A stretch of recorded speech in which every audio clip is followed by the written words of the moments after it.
Why does pet loss hurt so much?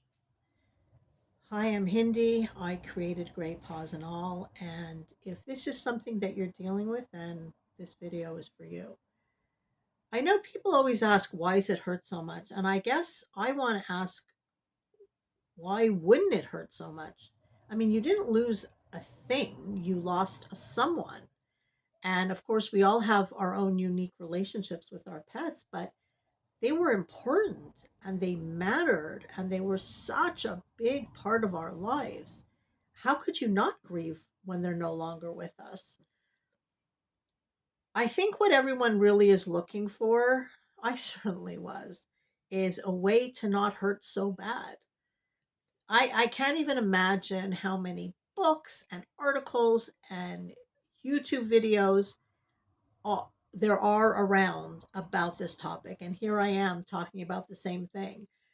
Well, it's important to talk about it because we struggle when we lose our pets. We struggle and we don't want to struggle. And I think that we keep reading and watching and hoping that someone is going to have the magic answer for how we can avoid all that pain we feel. And I think what happens sometimes is that the way some people avoid the pain is by not letting their animals go when it's time. So, what can we do? Well, unfortunately, the only way is through. And I hate to sound very cliche-ish, but it is the truth. Pretending we're not suffering, trying to avoid it. We may think we're feeling better, but you know what? It's there. Maybe it's on a subconscious level, but that pain is there. And if you're not letting it out now, you're going to have to let it out eventually. So the sooner you can start to deal with it, you'll never forget. Your animals will still always be precious to you, but you'll be able to carry on without being so sad all the time. So, how do we do that? First of all, like I said, do not pretend that you're not sad or depressed or lost or lonely. We all have so many emotions. And grief isn't linear. So, you may start to feel better and then you'll have a little bit of a setback, but that's just the way grief works. And right, so let's go back to the beginning. If you have to cry, cry. If you're sad, feel sad. Feel it. Feel it. Don't pretend it's not happening. Now, while all that, grief and lying in bed, when I said goodbye to my first pet, it was a cat. She was a cat named Calypso. I had no experience in this at all. I had no idea what to expect. I didn't know what was involved in euthanasia. That's a whole other video, but I had no clue. And I could not stop crying. I couldn't. I somehow made it home and I stayed in bed for 3 days and I cried. I couldn't go to work. I couldn't function. Now, it's normal, but when it becomes concerning is if it goes on and you literally cannot get out of bed. You can't take a shower. You can't eat. Then, when it becomes concerning, if you're climbing into such a deep hole that you can't get out of, then you really need to speak to someone, to a professional who can help you with coping mechanisms. Okay, so now we've talked about feel the feelings, be sad, do what you have to do. What else can we do? Well, we could call a telephone support like the Samaritans, I think they're called, and speak to someone who will listen to what you have to say. I tried that once. It was just the luck of the draw. I spoke to someone who didn't even say one word back to me. So that was a very unfortunate experience. But people have wonderful experiences. Find support. Find support that way. I like to find support amongst people who understand. So I know that, Your friends, your family, your neighbors, your colleagues, I'm sure people will be very, very, very compassionate and try and help as much as they can.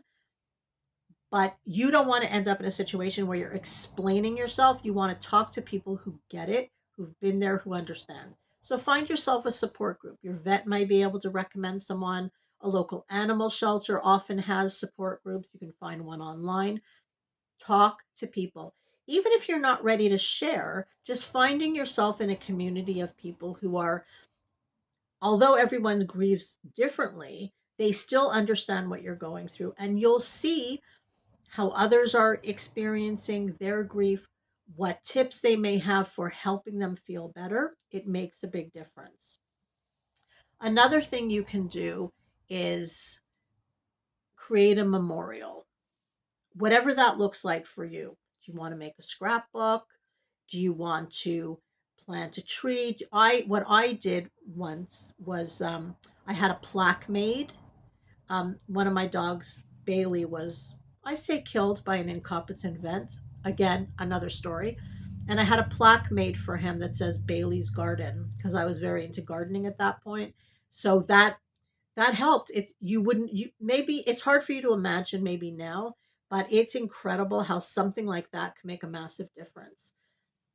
Another thing that you could volunteer at an animal shelter. It may be too soon, maybe not. It depends on the individual. You can make a donation to a favorite charity, write a poem.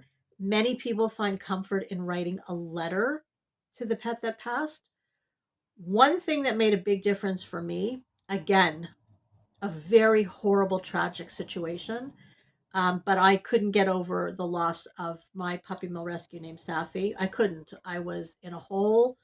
I cried for months, months, months. I couldn't say her name for years. I functioned, I existed, but it was not a good situation. I couldn't because it was so sudden, so traumatic, and so unnecessary, her passing. I couldn't get over it. The one thing that helped me so much, I created a memorial, a memorial resource center.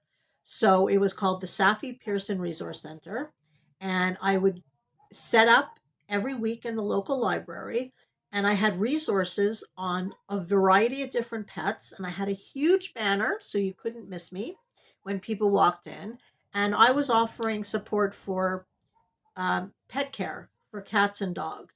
So anybody was free to come over, have a chat, ask a question, and I helped them. And I did this all in her name. So, people say, oh, so they don't die in vain. They died in vain. She died in vain, but it was the one thing that helped me. Again, I can't say get over it. It makes me sad to this day, but I was able to start to live and to even say her name as hard as it is to this day. But that resource center to help other people, that was a game changer for me. So it doesn't have to be something that big, but just do something, and please try and take care of yourself. And again, I know, fine, the first few days you don't want to take a shower, don't take a shower, stay in bed. But then you need to eat, you need to drink water, you need to get dressed, you need to take a shower, because think about it this way. Do you on Your pet would not want you to be like this. It doesn't mean you love them anymore. It's Don't feel guilty if you actually smile or laugh. You're allowed to. It doesn't lessen how much you love them. It doesn't lessen the grief you feel at their absence, but it's still okay for you to live. So I get it. I understand, even though everyone's grief is different. I hope that this community will grow and you can find support and comfort with each other. If you want to leave a question in the comments or just some tip that really helped you start to feel better, that would be great because sharing helps others. Anyway, I don't want this to be too long, so I'm going to stop it right now. Please subscribe to the channel. There's lots of content about pet loss, and if you still have other dogs, if you have other dogs or people that live with senior dogs, I have a lot of content to help senior dog parents take the best care of their pets. So I hope you found this helpful. I hope you find some relief from your grief. And remember, it's normal, and don't let anyone tell you that it's not. Take care of yourselves, and I'll see you in the next video.